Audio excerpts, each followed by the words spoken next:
If you quit, then you are guaranteed not to succeed. But if you don't quit, you still keep having these shots. And I'm living proof of that. Hi, and welcome to Common Denominator. Today, we chat with the lead singer of the band Better Than Ezra, Kevin Griffin.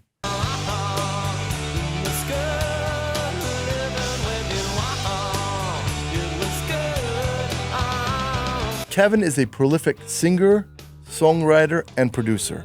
His songs have sold more than 80 million copies and been streamed over 1 billion times. Plus, his smash hit, Good, went to #1 in the country in 1995. We'll talk music, the business of the recording industry, and we'll chat about his new book, The Greatest Song, which will inspire you to spark creativity, ignite your career, and transform your life. And now, here's my conversation with Kevin. Enjoy. Hi, Kevin, and welcome to Common Denominator. It's so good to be here. Yeah. So, top of my mind, what is it for you? You know, I know you've sung in many stadiums and around the world. What is that feeling the moment you get on the stage, it's 20,000 people, and you're about to sing to these people? What's going on through your mind? And, what is that feeling? It's this feeling that's a great question. First off, everything that has been on your mind all day disappears. Often you're on the road and you're tired. You've been on the tour bus. But the moment you get on that stage and you are in that comfort place where muscle memory takes over, it's transporting. And I think now that I've been doing it a long time, I'm a veteran. Somehow I woke up and I'm like, wow, I'm a veteran in the music industry. Um, I'm so much more cognizant of the moment and the get and the blessing to be able to be on stage, uh, being transparent, being vulnerable, being present, and singing these songs and seeing them light up people's faces. It's just it's kind of a transcendent thing that I took for granted for a long time. Maybe I did, now with wisdom, I can look back and go, wow, I didn't appreciate it as much as I do now, but maybe that comes with age. But it's just it's a way to speak to people, and it's a way to share this common thing. And to that point, after the show, when people come up to me and say, "Hey," it's usually prefaced with this probably sounds stupid, and I know exactly what they're gonna say.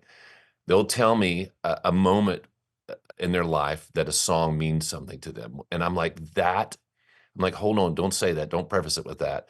That's the biggest gift as a songwriter that you get, is when you get to be a part of someone's lives. They let you in, you become a part of their soundtrack, and, so I see that when I'm on stage. I see old fans, I see their kids, and I've even started to see grandkids.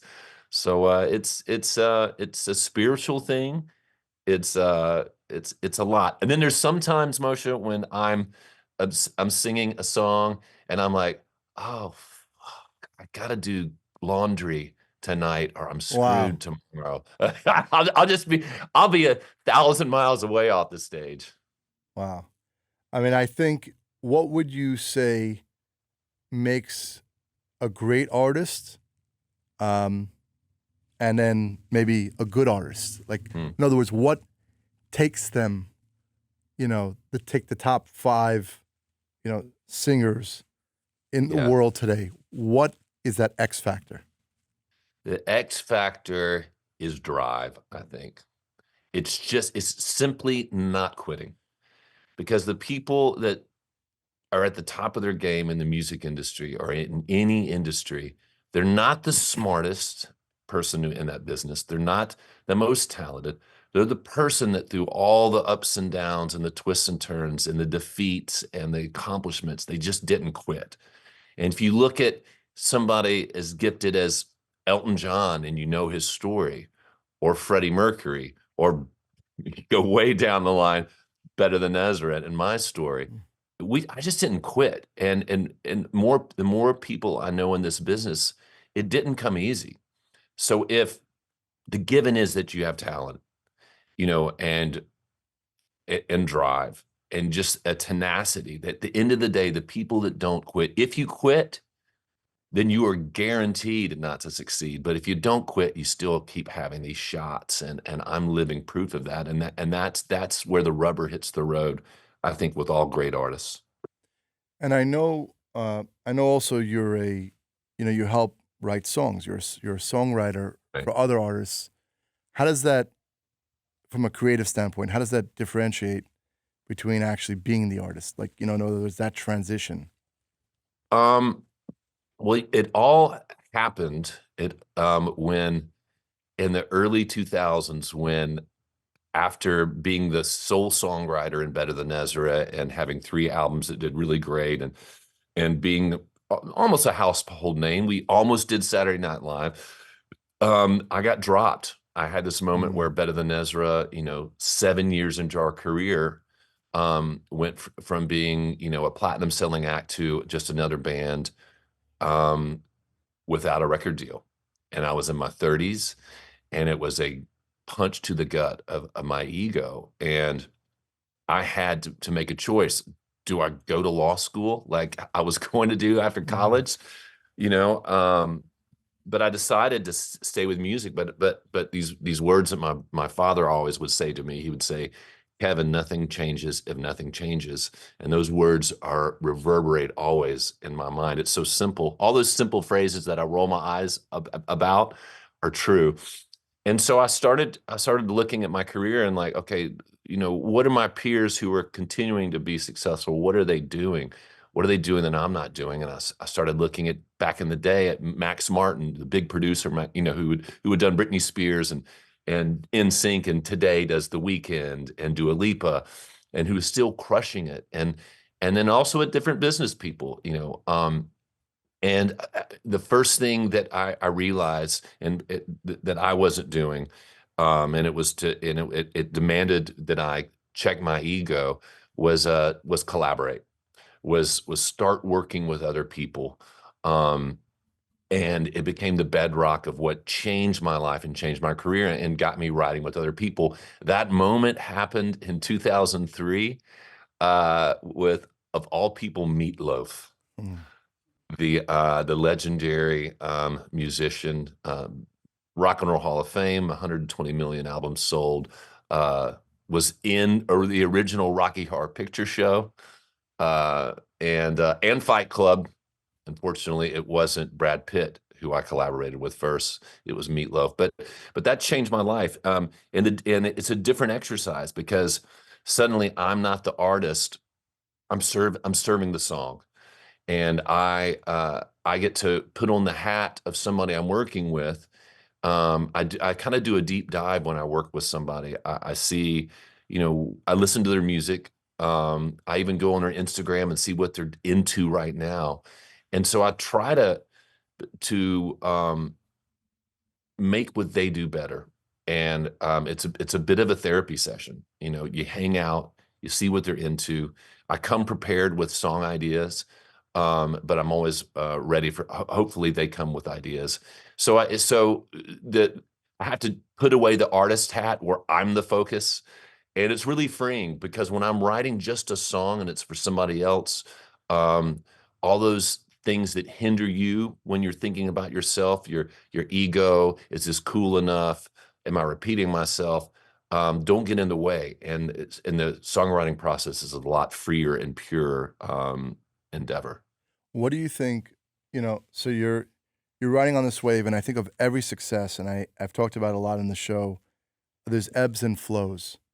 Sure. What do you think, if you're self-reflecting, do you think that there was, and again, looking back the time that you were dropped from the label, Yeah. because I know that that happens. What was going on with you personally? Was there something there? Because I like to always peel the layers beyond. Right. What do you think happened there in your mind or in between your manager or even from a business perspective? Was there something there? Well, I had this moment. where when I was asked by Meatloaf's manager, um, if I wanted to write with Meat. I was in a studio in Los Angeles. Justin Timberlake is a famous place called Conway Studios. It's right in the heart of LA. It's been around since the 70s, and it's still today. It's probably got Pharrell or insert current huge artist, Post Malone. Um, but Justin Timberlake was in one studio. I, with my band Better Than Ezra, was another one, and Meatloaf was another one.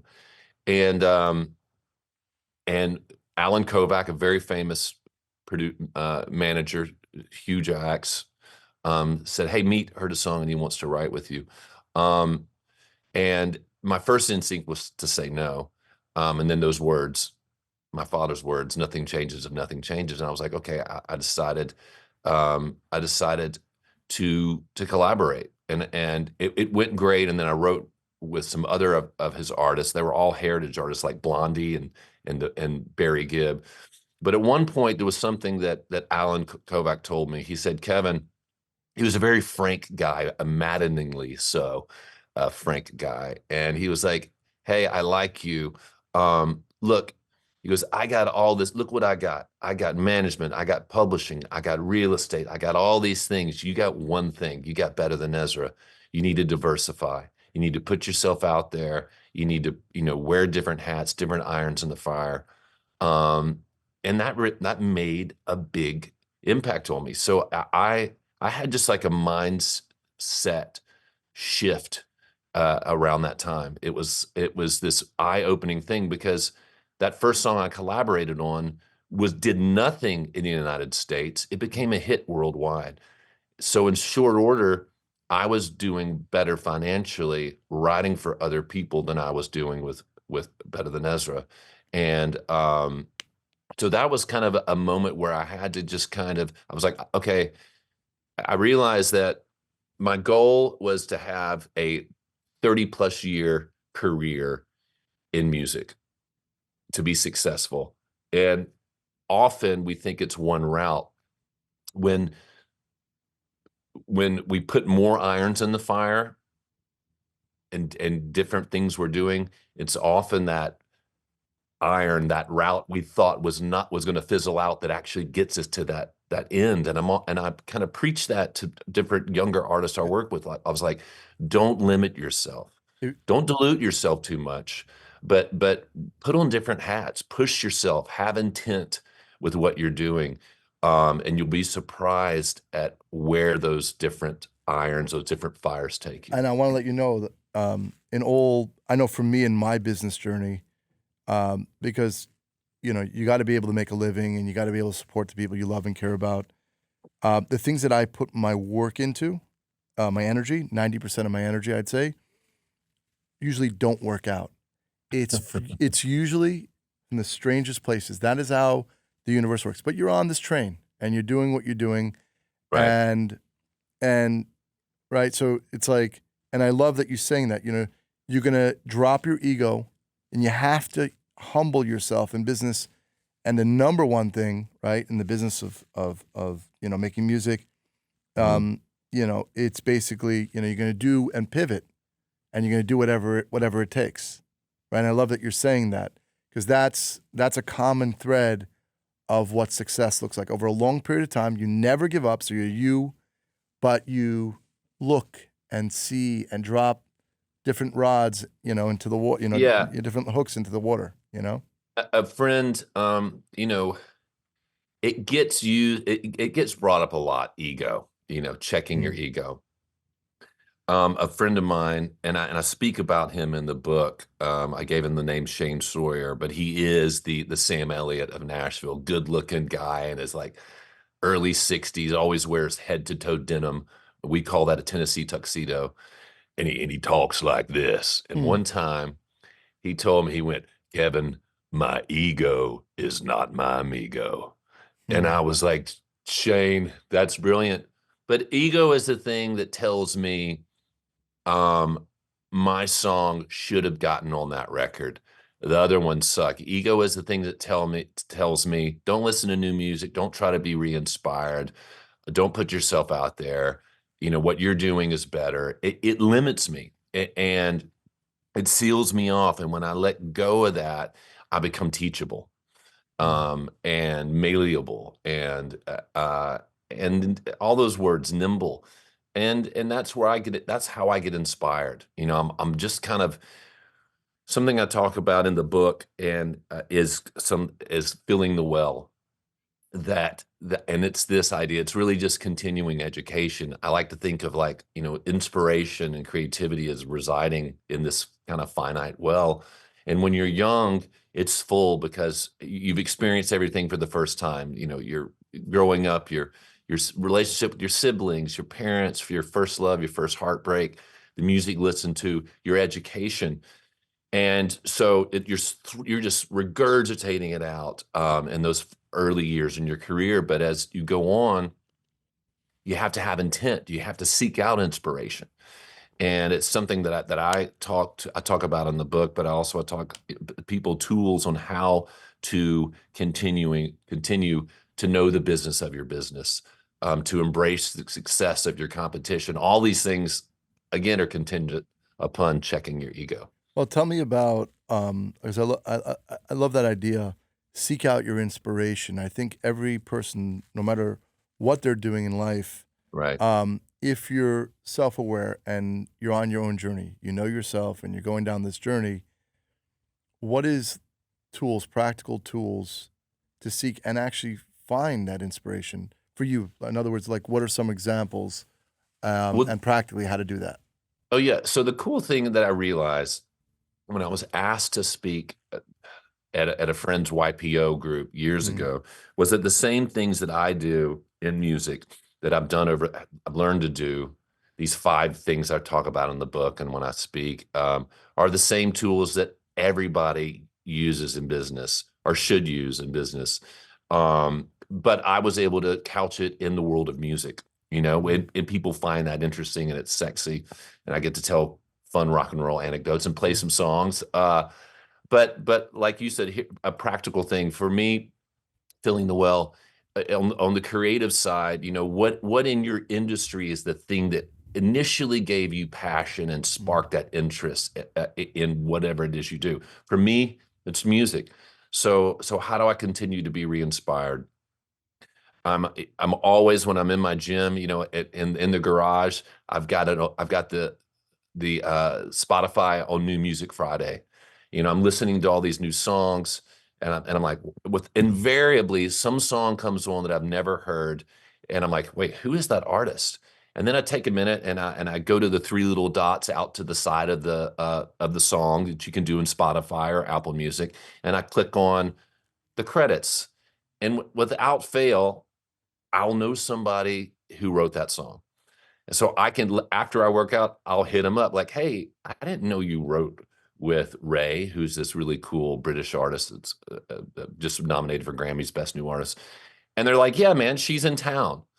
You want to mm, write?" And so suddenly that's an example. But I'm listening to new music, being inspired by new beats, because if I came into a songwriting session with out listening and being inspired and just was just the same guy I was in 1995, I mm. would write songs that were completely irrelevant. If I was in tech and I was not inspiring myself and educating myself on things that were happening, and I only knew what was happening in 2005, I would be irrelevant. So creatively, I'm listening to new music, and 2 hours later, when I go into a songwriting session, you can rest assured those ideas, that flow of a lyric, a beat idea is going to show up in the song.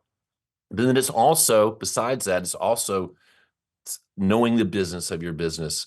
I talk to a lot of songwriters, and they'll lament not having any songs getting cut. And I'm like, well, okay, who are the top? Tell me the top 10. Give me some artists in the top 10 in country right now. And they're like, Mm. I don't know. It all sucks. Well, pop. And it turns out they have no idea what's going on in their own business, and they're pissed off that they're not successful because they don't know what they're competing against. Mm. So Yeah. in any business, there are trade journals, there are podcasts like this one, there are books. There's a limitless supply of things to let you know what's happening in your Yeah. business.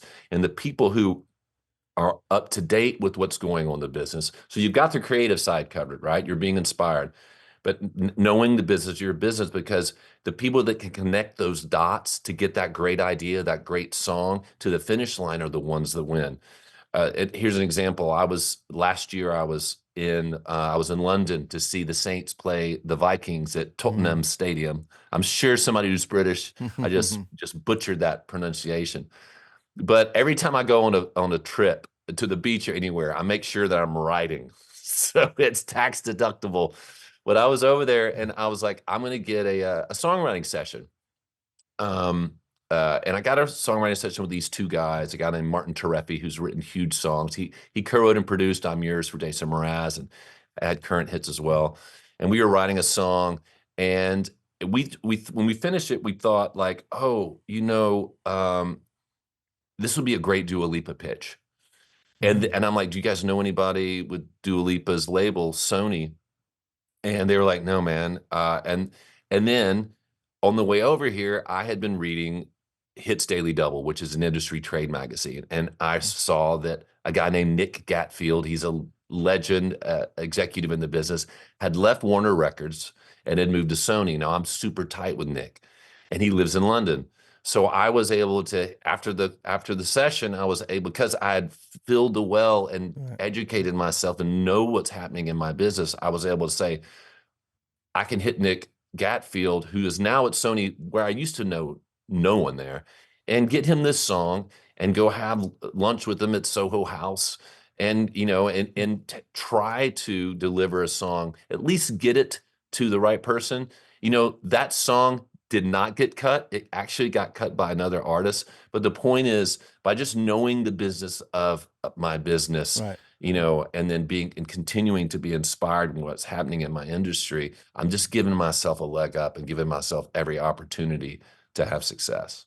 Just a quick reminder, this is the Common Denominator Podcast. If you're enjoying this episode, we'd be grateful if you can leave us a 5-star rating and review, and subscribe to our YouTube page if you haven't already done so.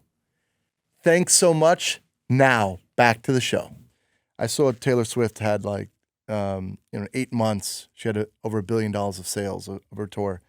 And I always like to see it's from a yin and yang. I always say that, what is the price that she had paid in order to have the energy? Because money's energy.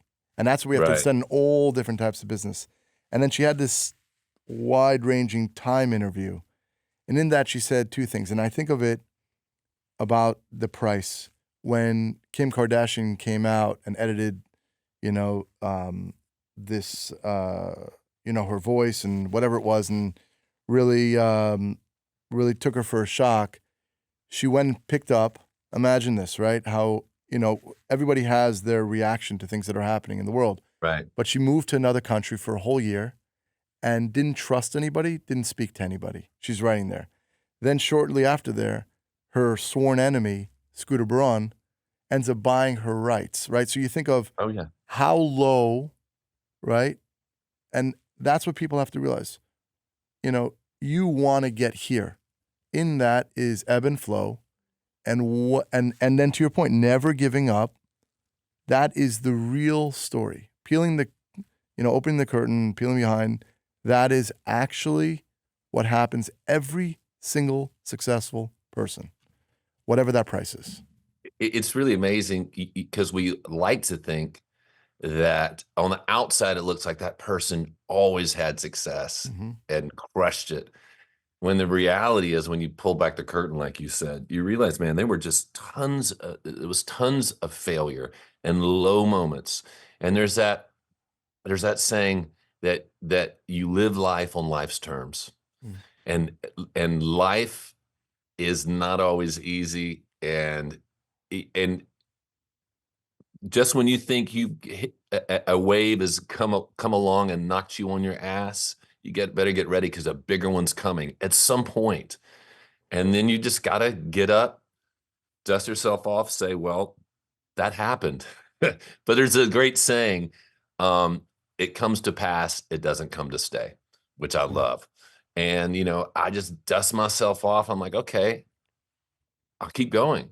You know, and and to your point, even an artist like Taylor Swift, they went through all that and how she rose above that, all the stuff with Mhm. Scooter, and then she re-recorded all her albums and deprived Scooter of any Yeah. use of the masters is gold. I mean, that's a lot. There's also, Moshe, it's the power of resentment, Yeah.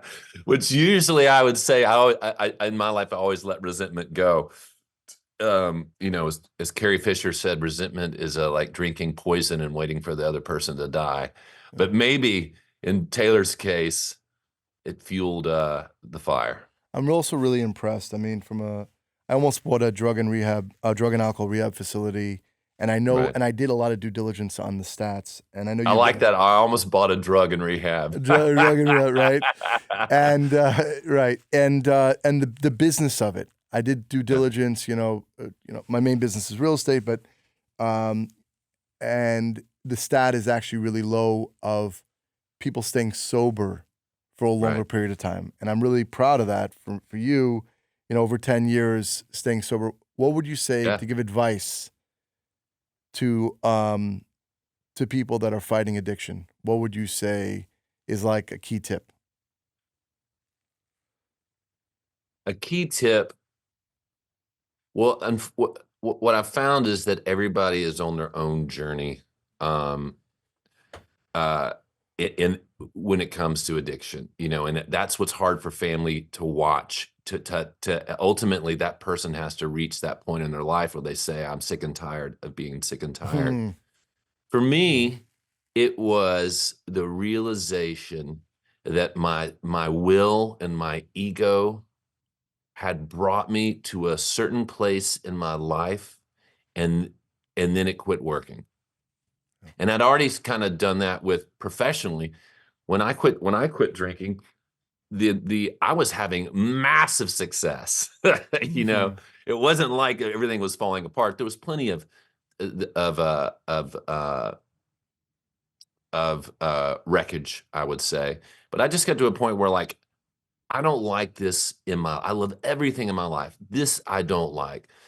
But I keep finding myself at the same place. So what I would say, what worked for me is just coming clean to everybody Mm, and just letting my defenses and my fear down and letting everybody know, hey, this is what it looks like. You think I'm fine, but I'm not. mm, And to be able to take that weight, that yoke that all of us carry, which is I'm unique and I'm different from everybody else, and remove that and say, man, I'm just another mm, human being trudging the earth, then maybe what's helping these other people who are smiling and having year after year of sobriety and crushing it, maybe it'll if I'm not superhuman, I'm just we all have our talents, then maybe something will work for me. And that's what I did. mm. I became accountable to everybody, and I did the work, and I stayed connected, and and life has just exploded for me. Yeah. And because you attract what you're giving off. And when I was living a certain way, I wasn't attracting the things in life and love and business that I wanted. And then when I got sober and just started being accountable, um, life just got instantly better. But it's a daily reprieve. I have to stay connected. And I'm Mm, not perfect in that, I've stayed sober, but there's so much that goes with it. So progress and not perfection. I would say that the person who is suffering, you know, uh, just let it go, yeah. become teachable, um, and life will get better. Yeah. I always see in all areas of life, it's kind of like that surrender and acceptance in reality, Yeah. right? Well, Tell, yeah, yeah, yeah. yeah. No, it's just every time you go through your mind, and it always comes down to that, really And surrendering. and the, because and it feels like a contradiction that surrender is a show of strength because you're surrendering to a fact. And for people who are in active addiction. The fact is, you can't do this any longer. You keep getting into this ring with this 800-pound gorilla, and it kicks your ass every time, and you keep getting in. It's the definition of insanity, wanting a different outcome. So by surrendering, you're actually showing strength. You're starting to get a little bit of sanity because because addiction is insanity. Um, so yeah, and then acceptance, man. And then once you do that, life gets infinitely better. Yeah. Oh my So gosh. I know we touched on your book, The Greatest Song. What would you say for the reader, the key takeaway, the number one takeaway from your book? Um, what would that be for you?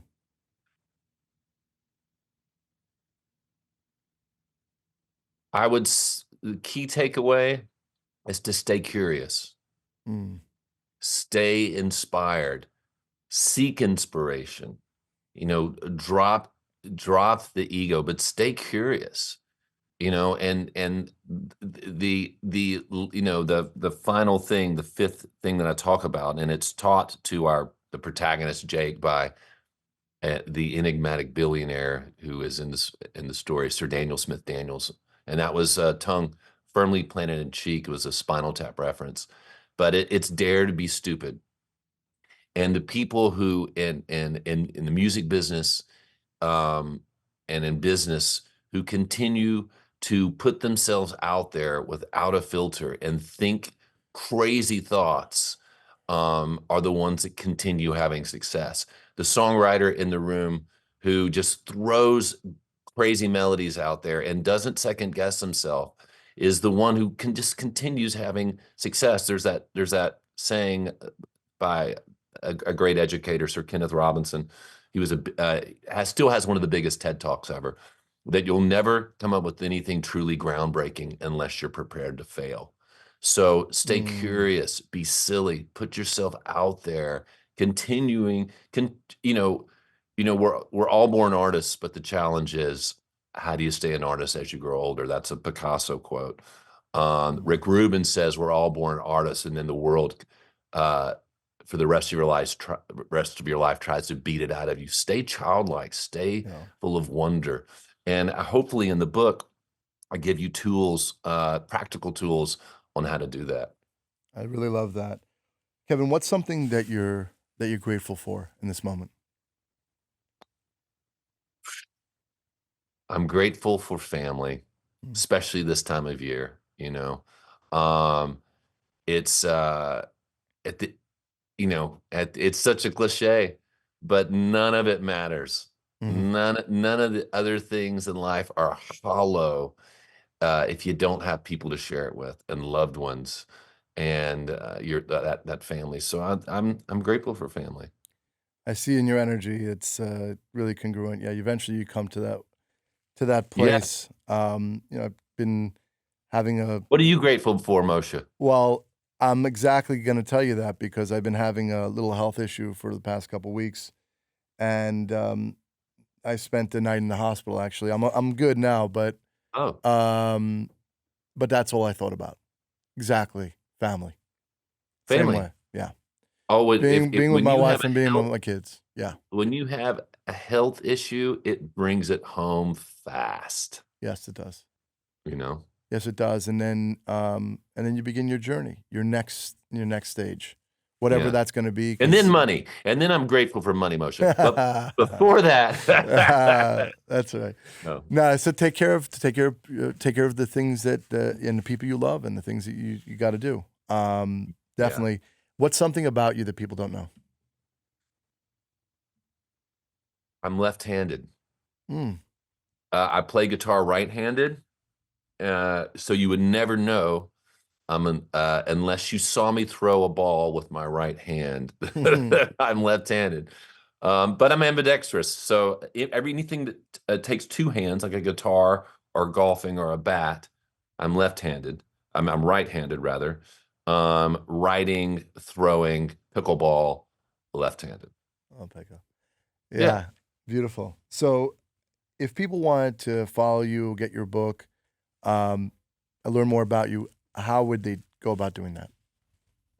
The book is The Greatest Song, Spark Creativity, Ignite Your Career, and Transform Your Life. You can get that at Amazon, Barnes and Noble. You can go to kevingriffinmusic.com right now and get a signed copy. So it's available everywhere, brick and mortar. Um, and also, I got to give a plug to Pilgrimage Festival. It's a music festival I started. We'll be celebrating our 10th year anniversary.